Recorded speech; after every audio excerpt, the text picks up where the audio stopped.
देवाच्या मनात असेल तर मुंबईत आपला महापौर होईल. विजयी नगरसेवकांच्या भेटीत उद्धव ठाकरेंचं विधान. तर वरच्या देवानेच महायुतीचा महापौर होईल हे ठरवलं. मुख्यमंत्री फडणवीसांचा खोचक टोला.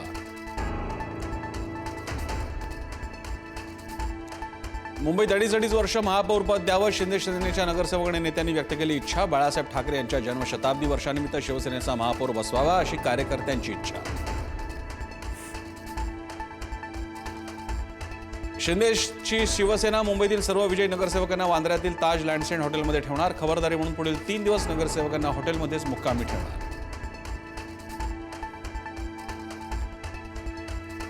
वेळ पडल्यास ठाण्यात विरोधी बाकावर बसू. भाजप आमदार संजय केळकरांचं सूचक विधान. योग्य सन्मान न मिळाल्यास वेगळा विचार करू. केळकरांचा इशारा.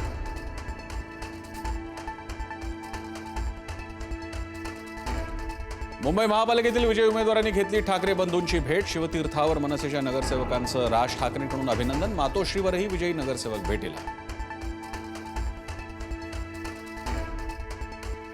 खचून जाणाऱ्यातले आपण नाही. महापालिकेच्या निकालानंतर राज ठाकरेंची पोस्ट. आपले नगरसेवक सत्ताधाऱ्यांना पुरून उरतील. मराठी माणसाच्या पाठीशी ठाम उभं राहायचंय.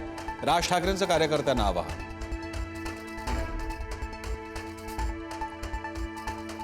भाजपच्या दणदणीत विजयानंतर नवी मुंबईत शिंदेंना डिवचणारे बॅनर्स. टांगा पलटी घोडे बेपत्ता झाले असा आशय. मात्र शिंदेंबद्दल मनात कोणताही द्वेष नाही. गणेश नाईकांचं स्पष्टीकरण.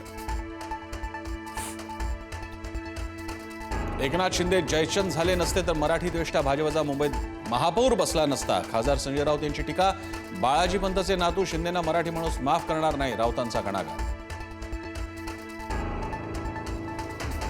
भाजप एकनाथ शिंदेंनी मुंबईवर अदानीचा झेंडा फडकावला. मात्र मुंबई अदानीच्या घशात जाऊ देणार नाही. संजय राऊतांचा हल्लाबोल. आमचे नगरसेवक भाजपच्या तोंडाला फेस आणणार. राऊतांचा इशारा. बारामतीत उपमुख्यमंत्री अजित पवार आणि शरद पवारांची भेट. महापालिका निवडणुकीतील मोठ्या पराभवानंतर पहिलीच भेट. अजित पवार, सुप्रिया सुळे, रोहित पवार यांच्यात बैठक.